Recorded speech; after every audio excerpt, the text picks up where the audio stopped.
ওদালগুৰি জিলাৰ 39 নং পাঁচনৈ চেৰফাং মণ্ডলত ভাৰতীয় জনতা পাৰ্টীৰ পুনৰবাৰ সভাপতিৰ দায়িত্ব অৰ্পণ জীৱন ডেকাক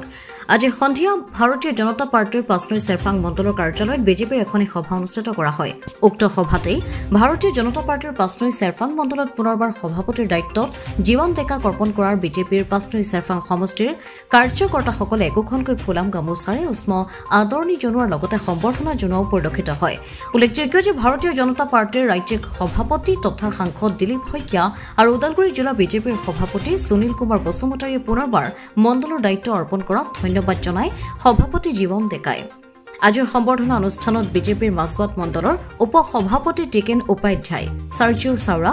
সম্পাদক অঞ্জন বৈদ্য মনোজ নন্দী বিজেপি কৰ্মী বাপন ৰাভা মহিলা মৰ্চাৰ সভানেত্ৰী জয়ন্তী গোৰ শক্তি কেন্দ্ৰ আহ্বায়ক নিতাই ধৰৰ লগতে কেইবাজনো বিজেপি কৰ্মী উপস্থিত আছিল কৰি যে আহি থকা দিনত নিৰ্বাচনত যাতে আমি সকলোৱে এক হয় আমাৰ যিজনক আমাৰ হাইকমানে বা ওপৰৰ মহলে আমাক যাক দায়িত্ব দিব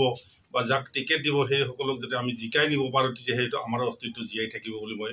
মানে নিজক বিশ্বাস এটা মানে ভাবি লৈছোঁ যে নহ'লে আমাৰ যিটো মানে হেৰি অস্তিত্বই নাথাকিব যদি আমি ইয়াত সাংগঠনিক দিশত ষ্ট্ৰং কৰি ল'ব নোৱাৰোঁ আৰু যিহেতু আমাৰ কাৰ্যকৰ্তা যথেষ্ট আছে বিগত আমাৰ যিটো আমাৰ কি কয় এইটো ভোটাৰ এই মেম্বাৰশ্বিপ ড্ৰাইভত গম পাইছোঁ যে আমাৰ মানুহখিনি যেনেকৈ দেহে কেহে লাগিছে গাঁৱে ভয়ে সোমাই সেইখিনি সময় হয়তো বিশেষ বেলেগ দলে দিব নোৱাৰিব আৰু এইখিনি আমাৰ বিশ্বাস আছে যে বিজেপি দলৰ যিখিনি ৱৰ্কাৰ যিখিনি কৰ্মকৰ্তা তেওঁলোকে বিশ্বাস আছে আমি নাখাই নবৈ হ'লে আমাৰ সাংগঠনিক দিশটো আমি সুন্দৰভাৱে চলাই নিব পাৰিম বা দিম বুলি ভাবি বিশ্বাস কৰি এইখিনি কাৰ্যকালত বা সেই কামখিনি কৰা হৈছে গতিকে মই বিশেষ দীঘলীয়াকৈ বক্তব্য দাঙি ধৰিব বিচৰা নাই আৰু আজি মই এই কাৰ্যালয়ত প্ৰথম আজি মই ইয়াত মানে দুআষাৰ ক'ব পাই মই নিজে সুখী হৈছোঁ তো শেষত মোৰ ফালৰ পৰা পুনৰ জীৱন ডেকালৈ মোৰ ফালৰ পৰা শুভেচ্ছা জনাই মোৰ বক্তব্য সামৰণি মাৰিলোঁ ধন্যবাদ দ্বিতীয়বাৰৰ কাৰণে সভাপতি নিৰ্বাচিত হৈছে তো মই প্ৰথমে আমাৰ ৰাজ্যিক কমিটি তথা আমাৰ ৰাজ্যিক সভাপতি সন্মানীয় দিলীপ শইকীয়া ডাঙৰীয়াক ধন্যবাদ জ্ঞাপন কৰিছোঁ আমাৰ জিলা সভাপতি সুনীল কুমাৰ বসুমতাৰী ডাঙৰীয়াক ধন্যবাদ জ্ঞাপন কৰিছোঁ তেখেতসকলে মোৰ ওপৰত যি আস্থা আৰু বিশ্বাস ৰাখি মোক পুনৰবাৰ এই দায়িত্ব অৰ্পণ কৰিছে তাৰ বাবে মই ধন্যবাদ জ্ঞাপন কৰিছোঁ দেখা গৈছে আপোনাৰ সভাপতি ঘোষণা হোৱাৰ লগে লগে আপোনাৰ দলীয় কৰ্মকৰ্তাসকলে উৎফুল্লিত হৈছে কি ক'ব নিশ্চয় মানে চাওক যোৱাটো বৰ্ষত মই 2021 চনৰ যি আমাৰ অসম বিধানসভাৰ আমাৰ নিৰ্বাচন আছিলে সেই নিৰ্বাচনৰ প্ৰচাৰৰ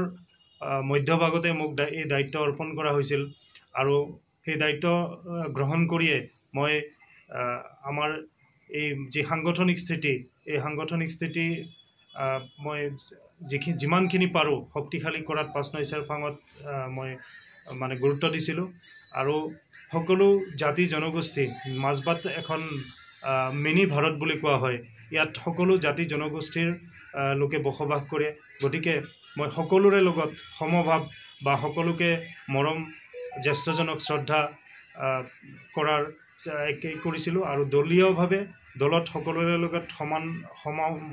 সমমনোভাৱ ৰাখি কাম কৰি গৈছিলোঁ গতিকে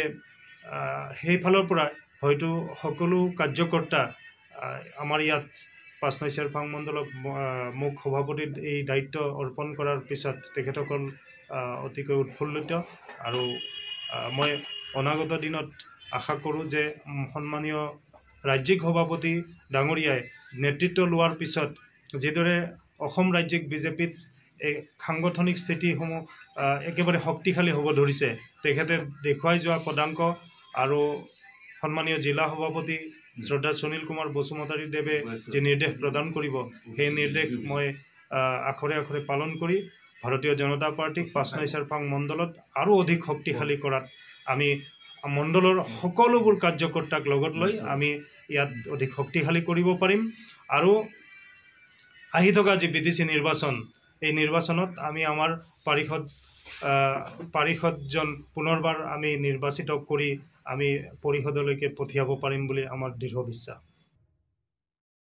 মাজবাটৰ পৰা জ্যোতিনাথৰ ৰিপৰ্ট অমৃত নিউজ 24/7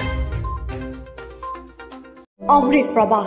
অসমীয়া সাপ্তাহিক কাকতৰ ডিজিটেল সংস্কৰণ অমৃত নিউজ সত্যৰ সন্ধানত অমৃত নিউজ